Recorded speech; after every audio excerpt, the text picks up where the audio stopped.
नमस्ते छात्र।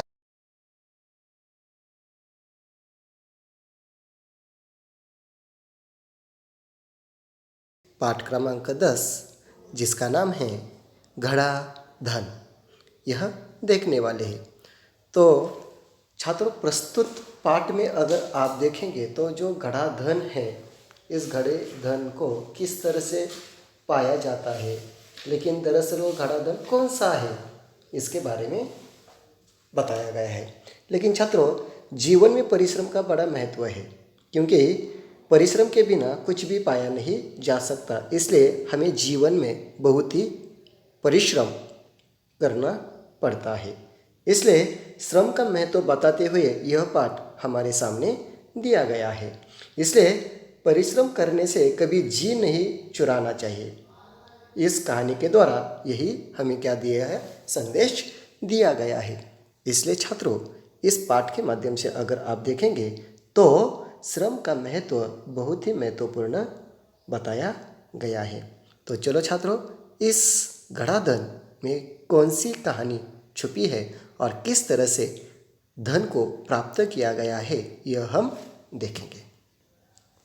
सुंदरपुर गांव में रामदीन नामक किसान रहता था। उसके 4 बेटे थे।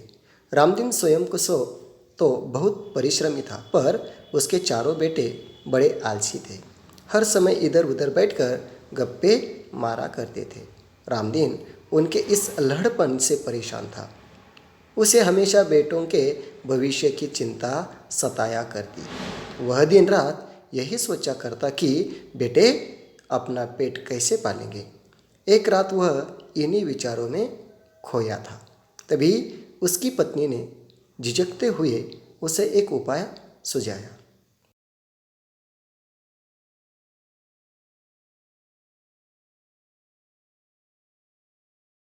छात्रों, सुंदरपुर नाम का एक गांव था और उस गांव में एक परिश्रम करने वाला रामदीन नामक का किसान रहता था। और उस रामदीन को 4 बेटे थे रहते, लेकिन चारों बेटे बहुत ही आलसी थे। इसलिए स्वयं यानी खुद वो ज़्यादा परिश्रम करता था। बहुत ही परिश्रम यानी मेहनती था। भविष्य का उसको ज़्यादा अपने बेटों की चिंता थी। खुद के बारे में वो ज़्यादा नहीं सोचता था, लेकिन अपने जो 4 बेटे थे, उन 4 बेटों के बारे में ज़्यादा सोचता था, क्योंकि वो चारों बेटे कैसे थे, आलसी थे, कोई भी काम नहीं करते थे। इसलिए इस आलसीपन की वजह से रामदीन को बहुत बड़ी भविष्य के बारे में चिंता थी कि इन बेटों का क्या होगा। यह सोचते हुए उनके पत्नी ने एक सुंदर ऐसा उपाय उसके सामने रख दिया। लेकिन यह उपाय अच्छा है या बुरा है, यह वह सोचता रहा। और सोचते सोचते फिर मन ही मन में हंसने लगा और एकाएक खुशी से उछल पड़ा। यानी यहाँ पर अगर देखेंगे तो खुशी से उछल पड़ना यानी क्या, बहुत खुश होना। और पत्नी ने जो उपाय दिया, बताया, उसके बारे में वो सोचते हुए बहुत ही वह खुश हो गया। आगे क्या हो गया, अगली सुबह हो गई। तब अगली सुबह रामदीन ने अपने चारों बेटों को अपने पास बुलाया और कहने लगा, मैं और तुम्हारी माँ अब बूढ़े हो गए हैं। हम दूर तीर्थ यात्रा पर जा रहे हैं। मैंने खेत में धन गाड़कर छिपा रखा है। यदि कोई ज़रूरत पड़े तो उसे निकालकर उपयोग कर लेना। घड़े हुए धन की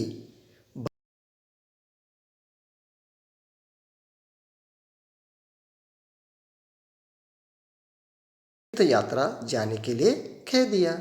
वे मन ही मन में खुश हो गए कि अब कुछ दिनों तक पिताजी का बंधन उन पर नहीं होगा।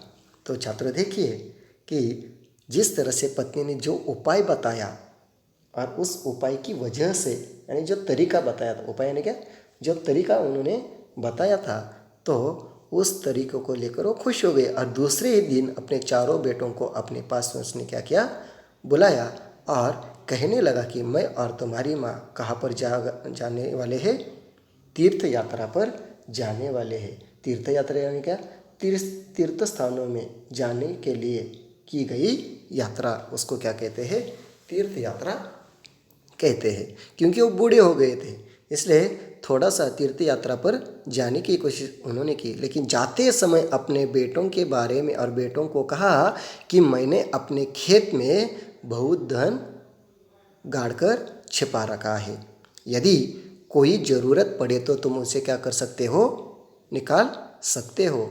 और गड़े हुए धन की बात सुनकर चारों बेटे बहुत खुश हो गए और उन्होंने अपने पिताजी को खुशी खुशी से क्या किया, अपने तीर्थ यात्रा पर भेज दिया। और मन ही मन में वो क्या हो गए, खुश हो गए।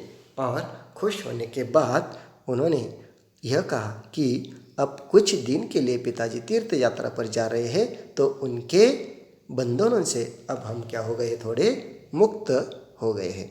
उसके बाद क्या हो गया कि रामदीन के जाने के बाद कुछ दिनों तक तो सब कुछ सामान्य चलता रहा, पर उसके बाद पास का धन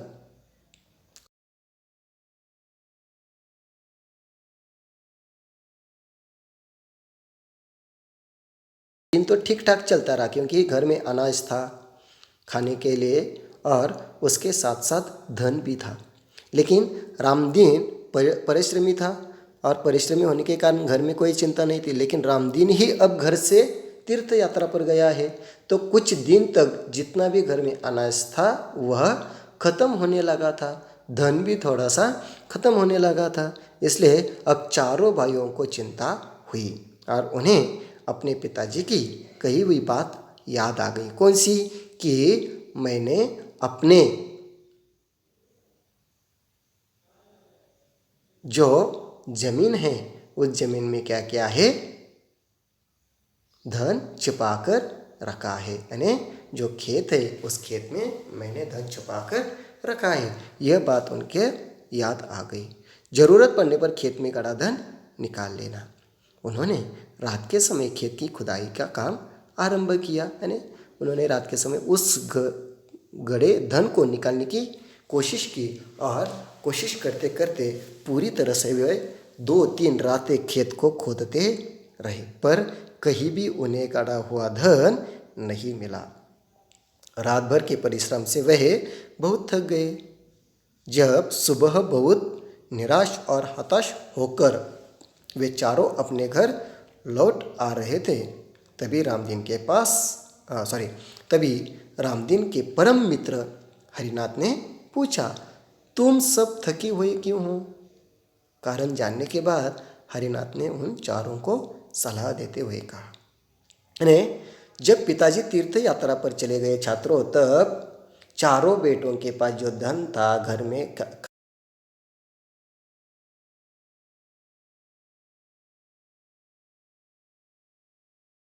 खाएंगे क्या? तब पिताजी ने जो सलाह दी थी, पिताजी ने जो बात कही थी, वो याद आ गई कि ज़रूरत पड़ने पर हम क्या कर सकते हैं, हमारे खेत में जो गड़ा धन है वह निकाल लेकर अपनी ज़रूरतों को पूरा कर सकते हैं। ठीक है, तो आगे वे कहते हैं कि तो उस गड़े धन को निकालने के लिए उन्होंने बहुत कोशिश की, बहुत कष्ट श्रम किया और उसके बाद 2-3 रातें तक वो क्या करने लगे, खेत की खुदाई करने लगे। और खुदाई करते करते उनको पूरी तरह से कोई भी धन नहीं मिला और वे बहुत ही मायूस हो गए, बहुत ही निराश और हताश हो गए।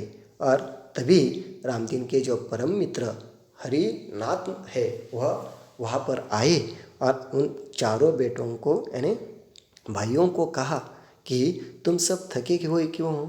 तब कारण जानने के बाद हरिनाथ ने क्या किया, उन चारों को सलाह देते हुए कहा कि तुम लोगों ने अब खेत को तो खोद ही लिया है, अब उसमें बीज बो दो। यानी उन्होंने क्या कहा है कि गड़े धन की वजह से आपने क्या किया है, पूरी तरह से खेत को खोद तो दिया है बराबर, ऐसा ही खाली रखेंगे तो कोई नहीं होगा, तो तुम क्या करो, उसमें थोड़ा सा बीज बो दो। और उसमें बीज बो देने के बाद चारों भाइयों के उदास चेहरे पर खुशी की लहर दौड़ आई। देखो, हरिनाथ ने कहने के पर उन चारों भाइयों ने क्या किया, उनके जो उदास चेहरे थे उस उदास चेहरों में से थोड़ी सी क्या आ गई, खुशी की लहर दौड़ आई।